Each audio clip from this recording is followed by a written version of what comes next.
Never thought this day would come. Let's see if... Apparently this has had a few issues. No, there we go this time. But yeah, you see there's a few weird pixel thing. A card. Right, Kingdom for a card, because of course they made that right. Oh wow. I forgot about this part.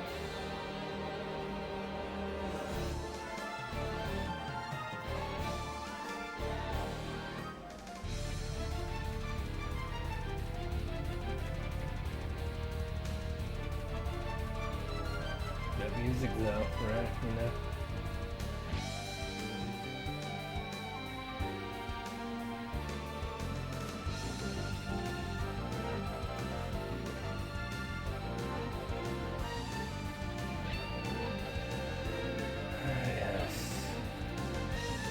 That brings back a lot of memories just from that.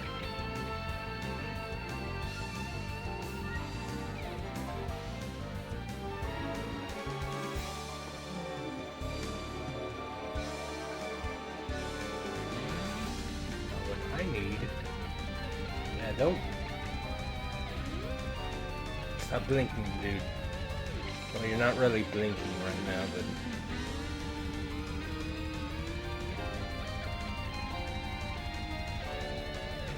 Now I had to put this guitar though. Jeez.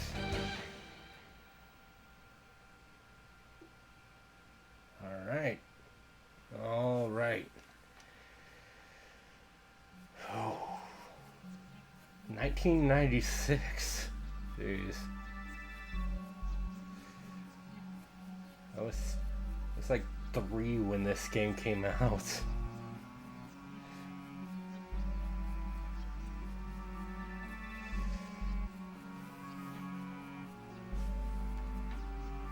But yeah, you see there's still like weird pixel thing on. Yeah. I mean, this until I try out another game, I'm assuming that this is the game and not my PS2. Kazuki Takahashi. But yeah, like it could very much be, yeah, it could be a problem with my PS2, this part. What just happened there? It's like one of the minor things, and I don't know if I can stop it from doing that, where if I get farther away from the camera or if it loses track of me, the like model gets smaller, which is again like not the biggest problem. Like when I was setting this up, it wouldn't track my face properly. Not my mouth specifically. And I figured out how to. I moved my camera to a part where it could, and it's doing this a lot better because it wouldn't even register my mouth opening sometimes, and then sometimes it would like 3 seconds later it would like go through all of those mouth motions at once. But when I did that, it registered me even when I was looking straight ahead. Like my like head always at a slight tilt. That was a minor thing. I told it to I had it recalibrate the track anyway and fixed it. Yeah. I thought by telling it to model lock it wouldn't do that again, but it kept doing it, so something I should kind of look into later, but again, not a major issue. Like the mouth thing, definitely have to fix that. That's somewhat important. Like a slight head tilt. I'm just gonna keep saying the model minimizing. Not really that big of thing. Oh yeah. Sorry, I was kinda going off.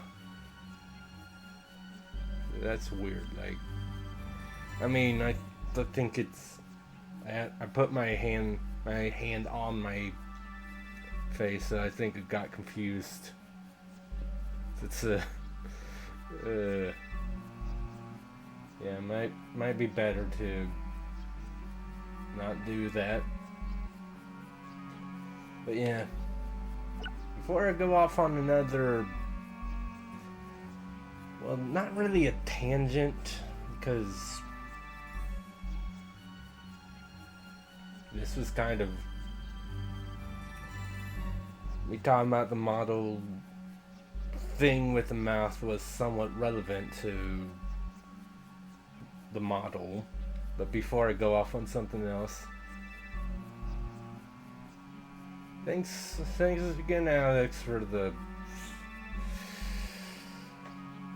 getting me ever closer to finally playing Sneaking. Alright.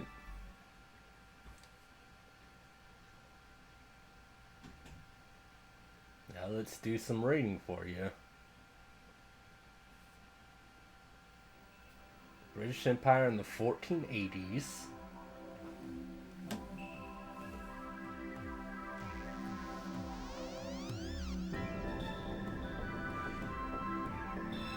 Like, at least it gives me a good amount of time to read it. Or, oh, I have to. Okay, I thought it auto-scrolled for some reason.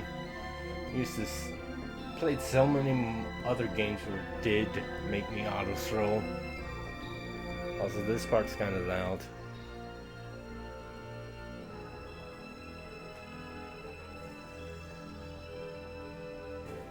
Little loud, just slightly. I might boost the audio back up depending after this, but the War of the Roses, a power struggle between the houses of Lancaster, the Red Rose, and York, White Rose, to decide a royal successor, was nearing an end. With the Yorkists well in the lead, the reign of Richard III, should be Richard III, but it's just this Richard III, was but a step away. Yeah, I mean, as you can yeah, again, I put my hand somewhat in front of the face, so that's why that happened. It's weird. Imagine not having figured out all the kinks in my model thing before I decide to do my first stream with it. But yeah, it's like sidebars. So for now I'm assuming that that's happening on the right of it, because the sidebars are like black, but who knows? I guess maybe we'll see. I don't know if the entire game is sidebarred like this. And yeah, if not, I'll probably put in another couple PS2 games after stream anyway, just to see. Because This definitely wasn't the case when I played Xenosaga, and that was God, how long ago was that? I think I was still in the I was still in the other part of the house when that happened, so like 9-10 months ago. Could be. It's definitely at least been like 5 since Xenosaga. I'm not sure. Anyway, sorry, I'm going off on tangents this for real this time. And in France, Yugi, Henry Tudor, the last Lancastrian heir, was being forced to live a life of exile. The Lancastrian forces were rendered powerless by ancient cards of sorcery, wielded by Seto and his 7 followers, who, known as the Rose Crusaders, served under the flag of Lord Crawford, a powerful Yorkist nobleman. Lacking a duelist to champion their cause, defeat was imminent for the Lancastrians.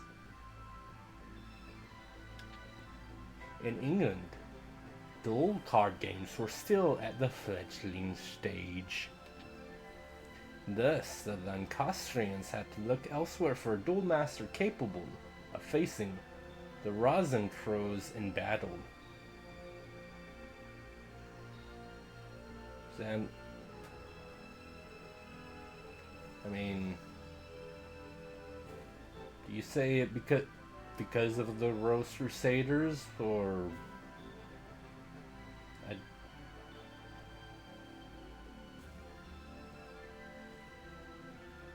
see, it feels right that Rosencrantz might mean Rose Crusaders, but I don't know right now. With this in mind, Margaret, my Buford of Lancaster secretly requested a High Druid to summon the duelist from another age. Neat.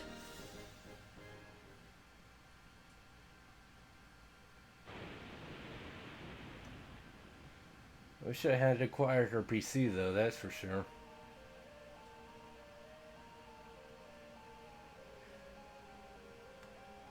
That might be part of what my good old mic is picking up is. Plus the software VTube Studio is taking up like 15% of my stuff. And like 4% for the thing itself, but 8% for the face tracker. Which Simon McMorian. I don't remember if you were actually a thing, like a character in the Yu-Gi-Oh show. Summoned from the mystic circle of red and white roses, the one capable of harnessing pure power. There was truth to the legend of the Rose Duelist. Lady Margaret, I did it! Now we have the means for defeating the evil forces of Rosencrows. You say. But I distinctly remember being able to choose which side to go with. And you know, if I actually had a decent audience, I would ask them like, what side should I go with? Oh, my apologies. In my excitement, I'd forgotten I was in the presence of the Rose Duelists. Allow me to introduce myself. I am Simon McMorian, High Druid and Servant of Lancaster. May I be so bold as to ask the name of two... words. Jesus Christ. I mean, you'd think this is the one time that you could not screw up with that. I'd be so bold as to ask the name by which the Rose Duelist would like to be known. Sure. How many...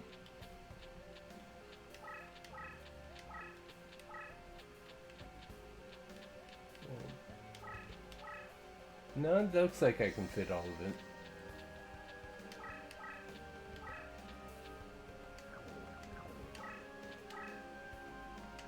Why is X and square both used for enter?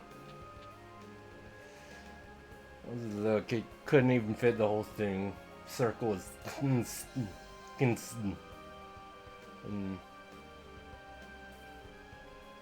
start is... I mean... I know what it means.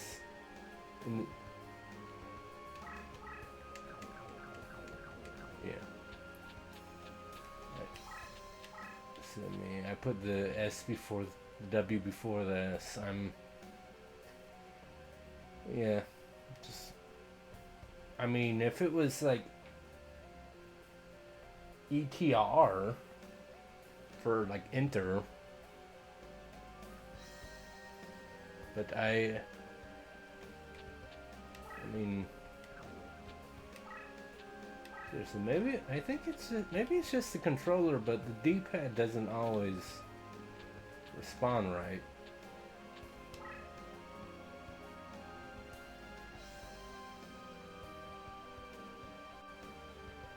I'm sorry.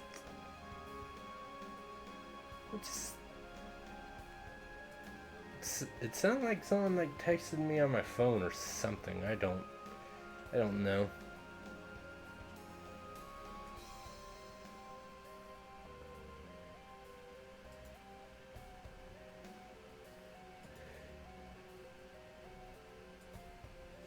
But no. Give me one sec. I'm gonna see that or some shit.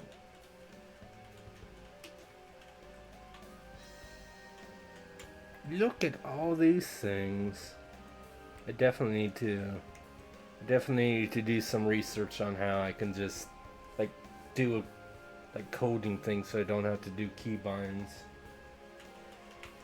Especially if I ever get to the point where I like play PC games.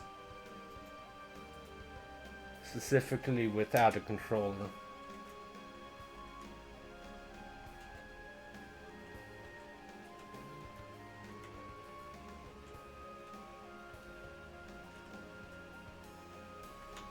There's a little rabbit and there's a tiger. And you know, Umbracute's gotta make an appearance. Everyone loves him. But yeah, I mean, it's not really worth thinking about, but I don't know what EDT means. Could mean. I don't know. Ah, fine name. Now, here's the situation. The year is 1485, and you are currently in Stonehenge, near Salisbury, England. The British Empire is in turmoil, with the House of Lancaster's rightful claim to the throne being challenged by the Yorkist usurper. Why do I keep screwing up how I pronounce Yorkist? Usurpers. I am bad at talking. Why am I like this? The power struggle is referred to as the Wars of the Roses, a name based on the badges used by both sides. A red rose for the Lancastrians and the white rose for the Yorkists. Yes. And I took European history in high school, actually. So I learned about the real War of the Roses. Right now, our kingdom is threatened by the Yorkists and their wrongful claim to the throne. All because the Yorkists enjoy the support of the Rose Crusaders and their sorceress White Rose cards. Using our Red Rose cards, we summoned you to this day and age. We hope that your dueling experience would defeat the Rose Crusaders. and lead us to victory. Okay, I was about to say there's no period. Where's the punctuation? But then, I mean, there wasn't a comma after my name that one time, but... You will help us. Of course you will. Foolish of me to even doubt where your loyalties lie. Rumor has it that only the legendary Rose Duelist stands a chance against the power of Rosencruz. We appreciate any help you can provide against them. Before I forget, I should warn you that the rules of dueling, rules to dueling, which feels like it's worded strangely. Yeah, it's differ here from those of your age. Here in England, dueling is governed by what is known as the perfect rule. In addition to several minor distinctions, there are two major differences.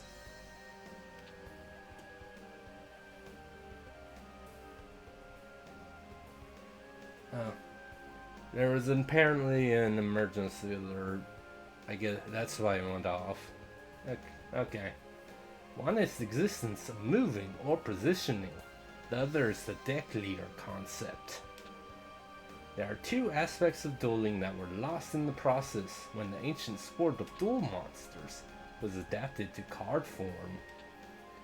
The perfect rule represents these lost rules that were miraculously revived here in England. Crazy, right? You know. It wasn't good enough that we were loosely adapting the War of the Roses for our game. We wanted to do a few other things to make it unique. Perhaps a practice duel will serve better than an explanation.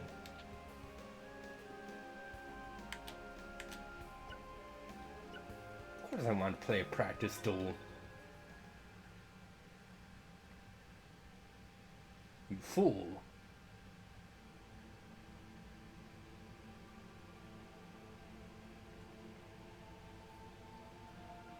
Let's start with the basics. First, let me show you how to summon a monster. You must summon it from your hand to the field. Let's draw a card.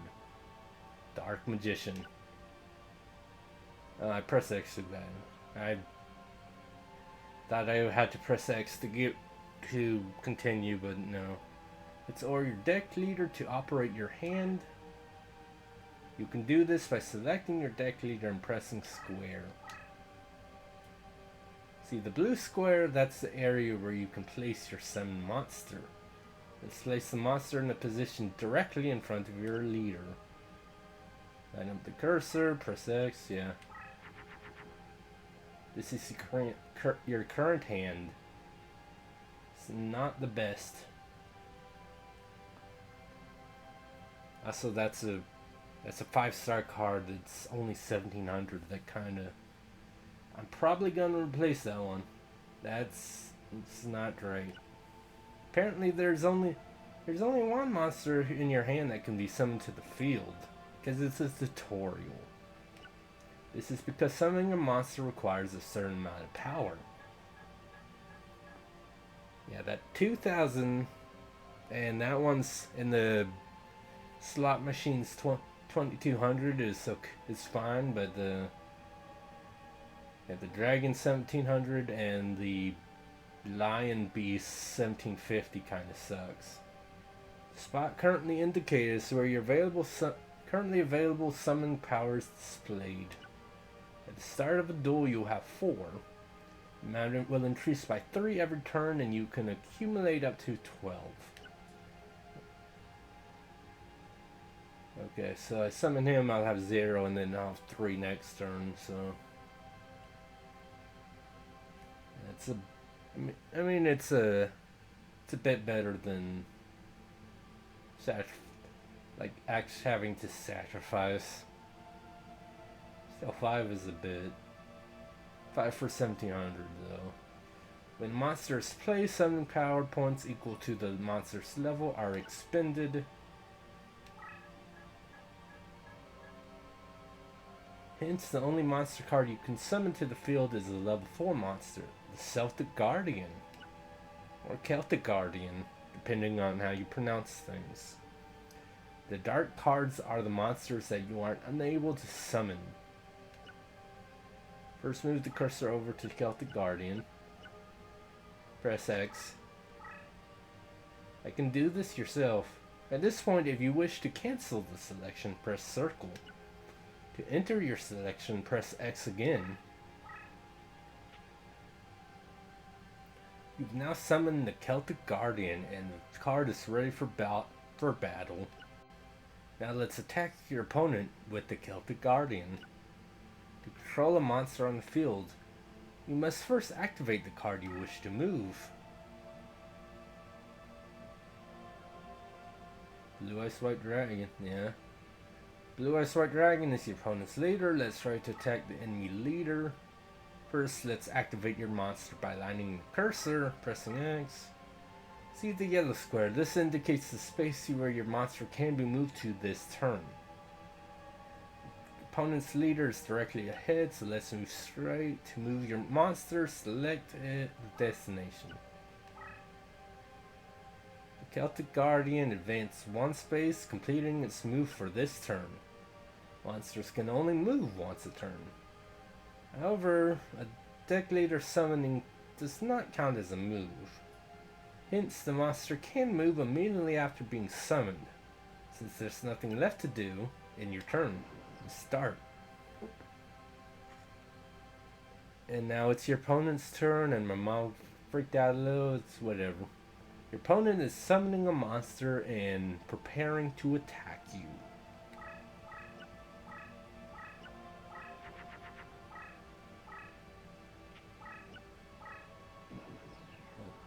You can move your deck later. You didn't tell me that. Your bad tutorial. Now it's your turn. There's an enemy monster heading your way. Let's use Celtic Guardian to eliminate the threat. All you have to do is move your monster into the same space occupied by the enemy. Monster attacking another monster is referred to as a battle. The outcome of the battle is decided by the attack and defense factors of the respective monsters. Which, you know, is a bit slightly different. Like,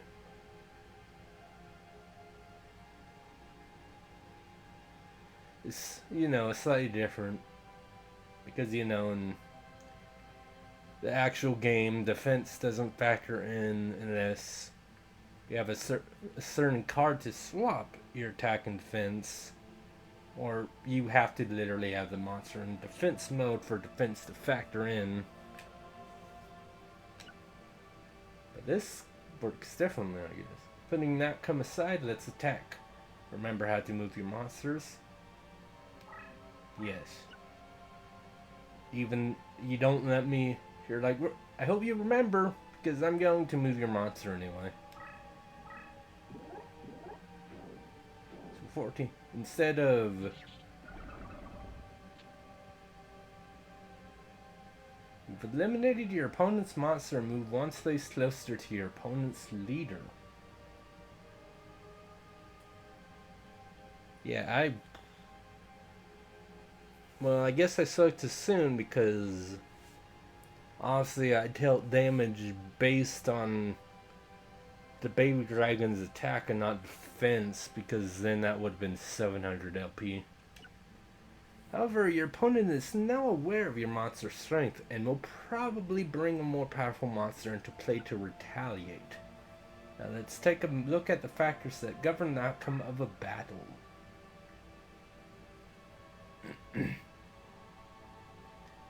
Here's how your attack played out. Your Celtic Guardian was in attack. Your monster automatically assumes the attack position whenever it is moved. The attack position indicates that your monster has either moved or attacked. A monster that doesn't move, okay, so it's automatically in defense until if I don't move it or do anything that turn. Consequently, currently your Celtic Guardian and the opposing baby dragon are both in attack position. let's just take a moment to admire that model for Baby Dragon. Jeez. Yeah, this game's getting close to 30 years old now. Definitely retro. The outcome of a battle is decided by comparing the strengths of each monster. In this case, both monsters are in the attack position, hence the attack factors of both monsters are compared. The attack of the Celtic Guardian is 14, the attack of Baby Dragon is 12, if I can do math.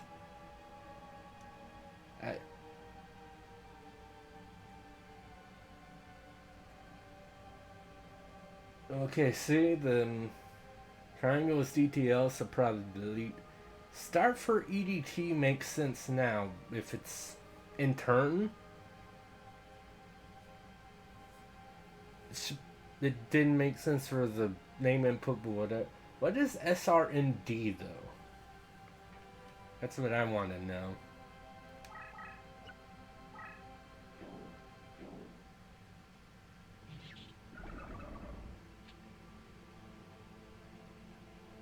As a result, the Baby Dragon is eliminated and attack difference at 200 is applied as damage against your opponent's LP life points.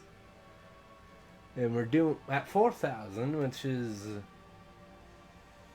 I don't remember which one specifically, but I definitely remember playing games having you start at 8,000. Like,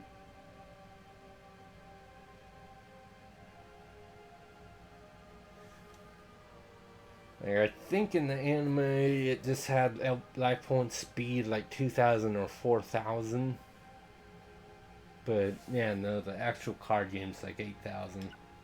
Now let's take a look at what might have happened if the opposing monster was stronger. You would have ate shit. Let's say your opponent had to come a Komori Dragon in play. With an attack of 1500, the monster is much more powerful than your Celtic Guardian. I would not say much more powerful, just more powerful. When you attack this creature,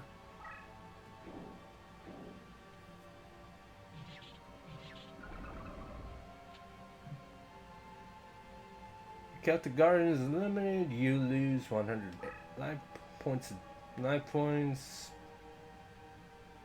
What if the attacks were equal? What if it's Guardian of the Fortress number 1? The choir, though.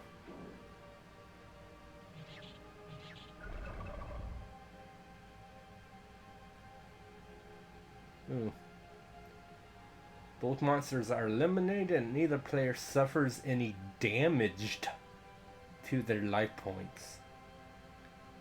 I mean, to be fair, I'm literally looking at a keyboard, and I'm sure no one needs reminder. The S is right next to the D, so it's probably how that happened.